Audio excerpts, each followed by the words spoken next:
පොලිංගු මායාහස්තේ ආත්මීය සෙනෙහස. Vision care විශ්වාසනීය දැක්ම. සාධාරණ මිලයි විශ්වාසවන්ත සේවාවයි.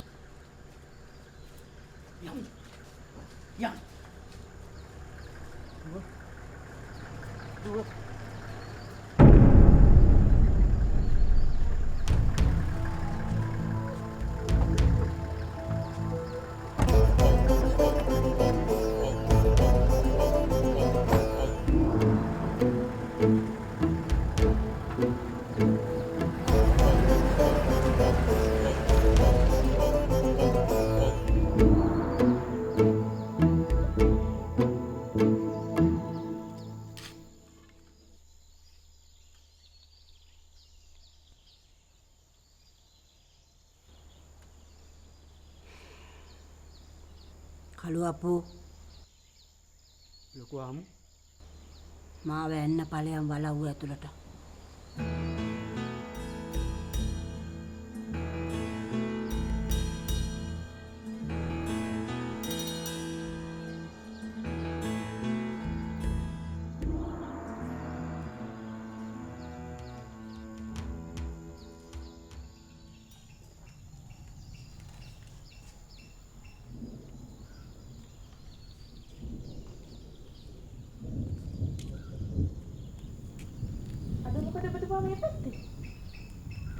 තාම ආරංචි ලැබිලා නැහැ.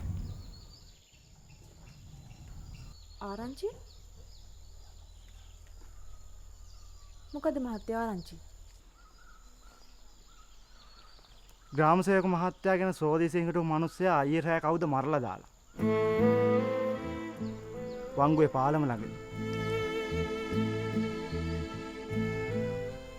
බයිසිකලෙන් ආපු දෙන්නගෙන් එක්කෙනෙක්ද? නෑ. එයාට ඔත්තු දීපු කෙනා. සිරිපාල කියලා කෙනෙක්. ඒකත් එහෙමද?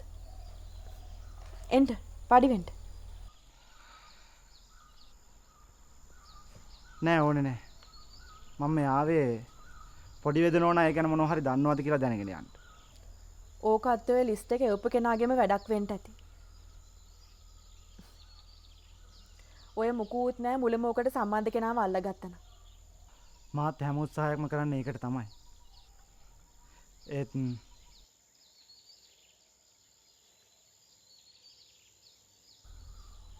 මිනී මරුව තාමත් නිදැල්ලේ ඉන්නවා මහත්තයෝ. මං දන්නවා මහත්තයෝ. මහත්තයාගේ නිලඳුමට බෑ හරණීතිය ක්‍රියාත්මක කරන්න. මොකද මහත්තයාට උඩින් තියෙන නිලය ඊට වැඩිය ප්‍රබලයි. දේශපාලනයට යටයි. ඉතින් අපි කියන ආරංචිය පොතේ ලියාගන්න වරෙන්ට මහත්තයට වෙන කරන්න දෙයක් නැහැ. ඔය බලපොළුවන්කාරය වෙන්නේ ටික කාලයකටයි මහත්තයෝ. ඇවිල්ලා මහත්තයලාගේ උගත්කම පාගලා දානවා. හේත් එක්කම අනිත් ගොල්ලෝ එනවා. ඒගොල්ලොත් පෑගිච්ච තමන්ලව පාගලා දානවා. ඔය ලොක්ක තානාන්තරවලට යටයි මහත්තයෝ.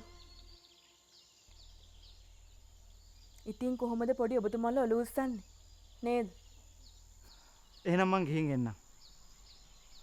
තොරතුරක් ලැබුණොත් අපට දැනුම් දෙන්න.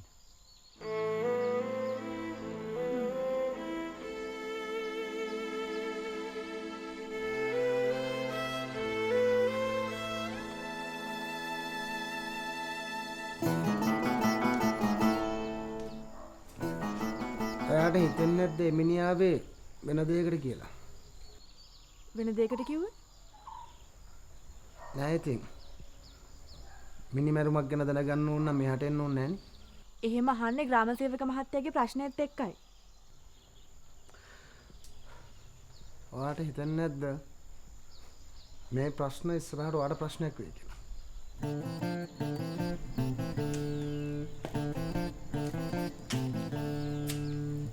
ඒ මොනවද? ඔයා දන්න ඔයාට දැනෙන ඇත්ත පිට මිනිස්සු නොදැන හිටියොත් හොඳයි නේද? එහෙමනම් අයියාද මේ විදිහට ජීවිතුන් අතර නැහැ. මම කියන්නේ වැදගම ගැන නෙමෙයි නංගි. මං කියන්නේ මේ අනිත් දේවල් ගැන. අපි ඒ වලින් ඈත් වෙලා ඉන්න තරමට අපිට හොඳයි නේද? බින්කරවල වැටෙන තාම මහ වෙලාවක් යන්නේ නැහැ. මම බෙහෙත් ටික රැසි කරන් ඉන්න.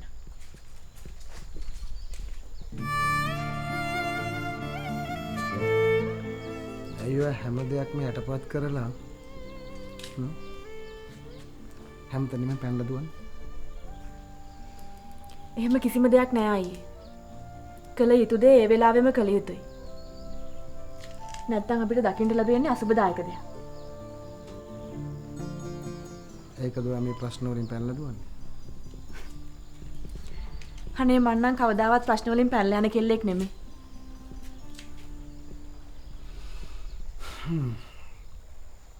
ඒක ඇත්ත සම්දේ.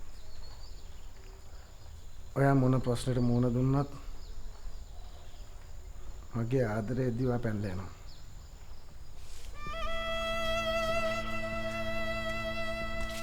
ඔයා ආදරේ කියන්නේ මොකක්ද කියලාවත් දන්නවද?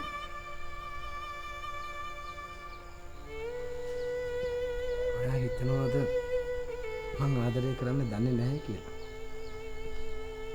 එහෙනම් මේ බෙහෙත් ටික බීලා සනීප වෙලා ඉන්න.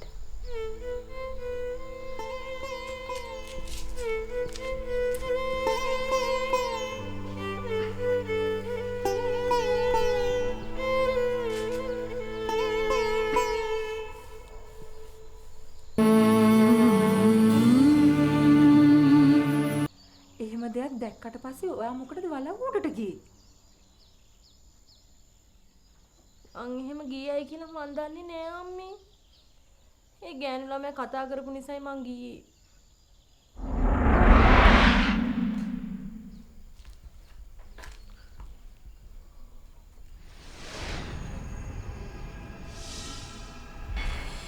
ඔයා කවුද?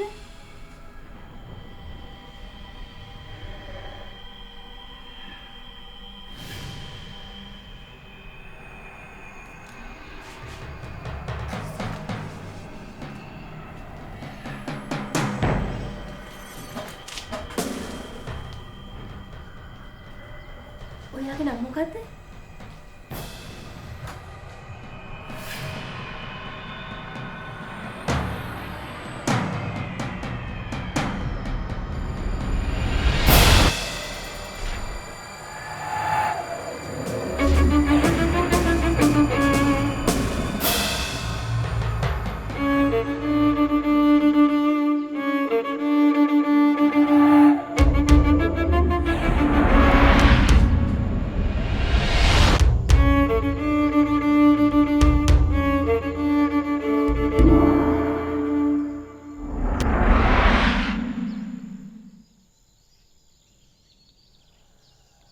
ඊට පස්සේ මොකද උනේ?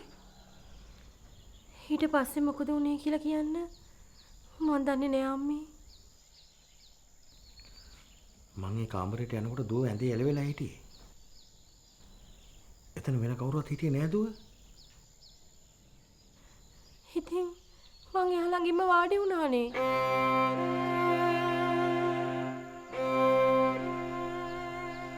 එයා කොහොම කෙනෙක්ද? ලස්සනයි. අහිංසකයි. දුවට හොඳටම විශ්වාසද? ඉතින් දුව වලව්වේ ඉන්නේ ලොකු නැන්දයි කළුවප්පුවේ පිට. වසන මේ සමහර වෙලාවට අපි දන්නේ නැහනේ වලව්වට එදා වෙන කවුරු ආවද කියලා නේද? එහෙම කෙනෙක් උඩට ගියාද කියලා අපි දන්නේ අපි ලොකු නැන්දගෙන් අහලා දැනගමු. නෑ නෑ. නැන්ද කිව්වා එයා පාළුවෙන් හිටියේ කියලා. මෙහෙමයි දුව. දැන් වලව්ව අවට ගෙවල් කීපයක්ම තියෙනවනේ. ওই ගෙවල් වල සමහර ළමයි ඔබ වලව්ව අතට එනවා. එහෙම ඇවිල්ලා ලොකු නැන්දට හොරා ගෙට රිංගලා වලව්වේ උඩට ගියාද කියලා කවුද දන්නේ? අපි ලොකු නැන්දගෙන් දැනගමුකෝ ඔගේ හරි විස්තරේ.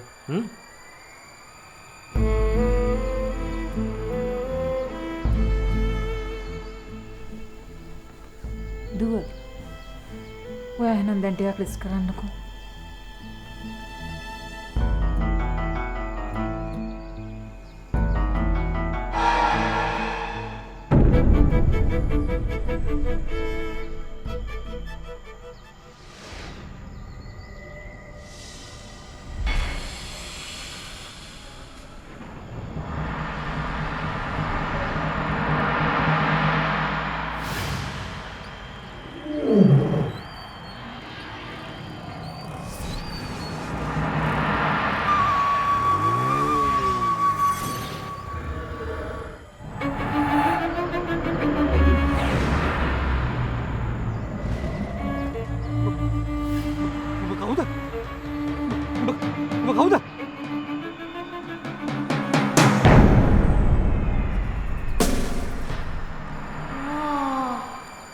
උඹට මාව අඳුරගන්න බැරිද මහත්තයෝ?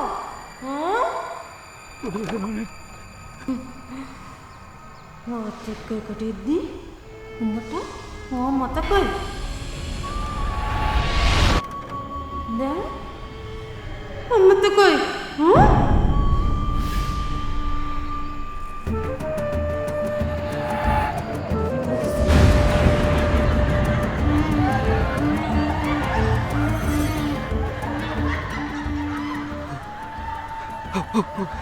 හිටපන් කියලා සොරේ ඉල්ල ගන්න. හිටපන්. මං හිට මෙන්න පොඩි වෙදන ඕනේ. මං හිට මෙන්න.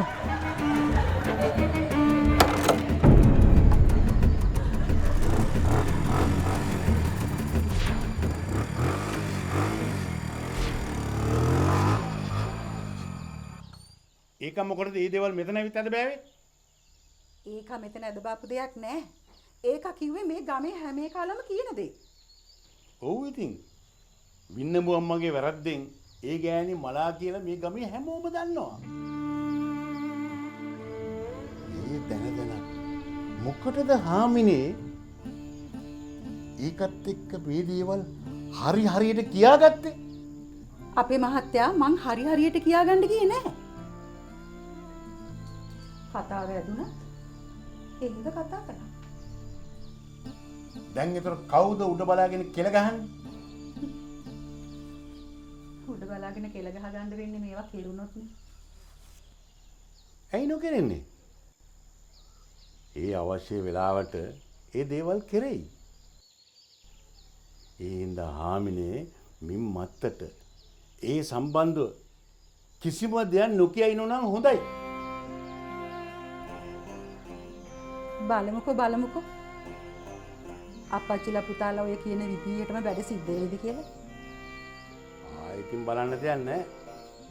නිසි වෙලාවට ඒවා නිසි විදියට කෙරෙයි. ඕක ආවදෙන්කෝ මේ හතර මායි මේ පස් පා ගන්න. ඕක දන්නේ නැහැ මේ ඉස්කෝල් මහත්තයා කවුද කියලා. එහෙනම්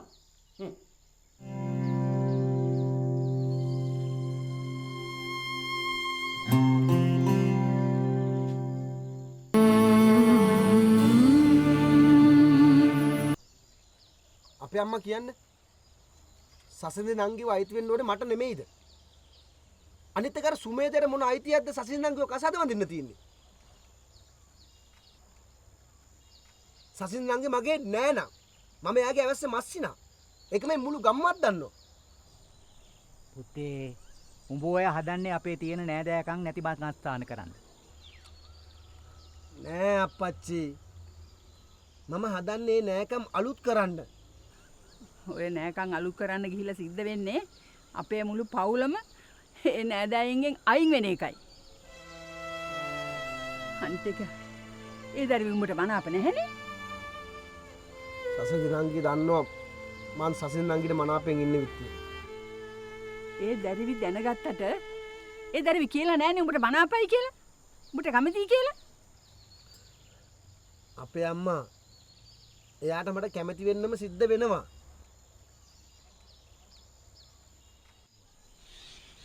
ඊට වඩා වටින්නේ නැද්ද රාන්දිස්ගේ කෙල්ල මෙහාට කැන්දගෙන ආවනම්?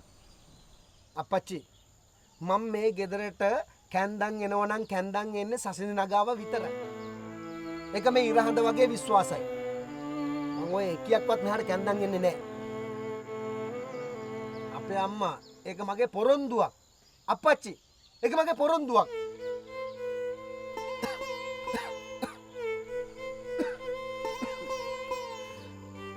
පුතේ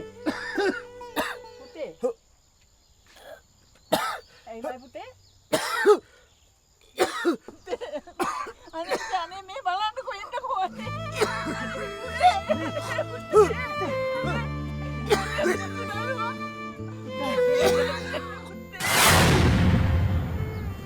මතකද එදා ලොකු එකා කියාපු කතාව? ඔය අසනීපට හේතු වෙන්නත් ඇත්තේ ඒවම තමයි. ඒ වුණාට අපි අයියන්ට පොරොන්දු වුණා. ඒ බයිමම ඉන්න පුරුන්දුනේ. කොල්ලා මොකෙ මොක කියයිද කියලා කවුද දන්නේ? සුනේත්‍රා කෙල්ලව අයියා කිව්ව හැටියෙම අපි එහාට පිටත් කරමු. අන්දිරිස්ලත් අකමැත්තක් නැති එකේ අපිට පුළුවන් කෙල්ලව එහාටම පංගාතු කරන්න. අන්දිරිස්ලා කැමති වෙන එකක් නෑ නේද? මොන දේ කරන්නත් ඕන අපේ එකාගේ කැමැත්තෙන්. නෑ. අපේ එකාගේ කැමැත්තක් වුණා නෑ. අපි වෙදමලයා කියපු විදිහට කරමු. හේතුරු ටික වෙදමලයා බලාගනි. අනේ මන්දා. අන්දිරිස්ලා ඔයි මේන් අපිත් එක්ක වෛර බැඳ ගනීවිද දන්නේ නෑ. දෙයක් වෙන්න කලින් අසුබ කතා නොකිය හිටපල්ලා. නෑ ඉතින් මම මේ කියන්නේ නෑ ඉතින් මං කියන්නේ ඔබ හිතන්නේ මං පොඩි බබෙක් කියලා? වෙන්න තියෙන දේ ඒ වෙලාවට සිද්ධ වෙයි.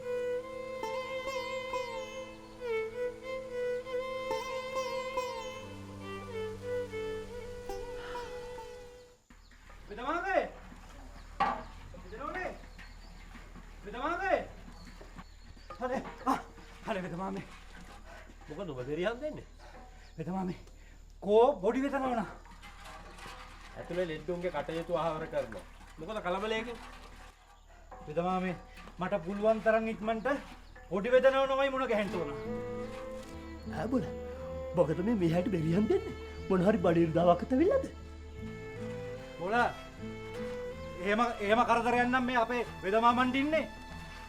මේ කුජිත්තෝ කෝ බොඩි වෙතන ඕන කියහන්. අනේ කතා කරහන් බොඩි වෙතන ඕනේ. වහිටු.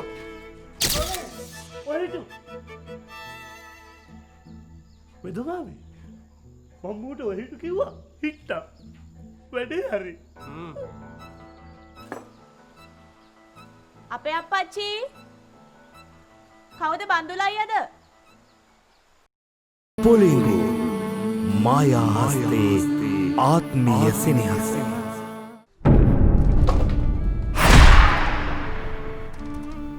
වද්දෙන් දවසින් දවස 60 ගන්න වෙනවා වැඩි නෑ. අද ආයනේ ඩග්ලස් අංකල් එක්ක වුණාට හෙට අනිද්දා ඔයත් එක්ක එහෙම යන්නේ. ඒකට වෙලා වෙනකල් ඉන්න කියලා කොච්චර කිව්වත් උඹ අහන්නේ නැහනේ.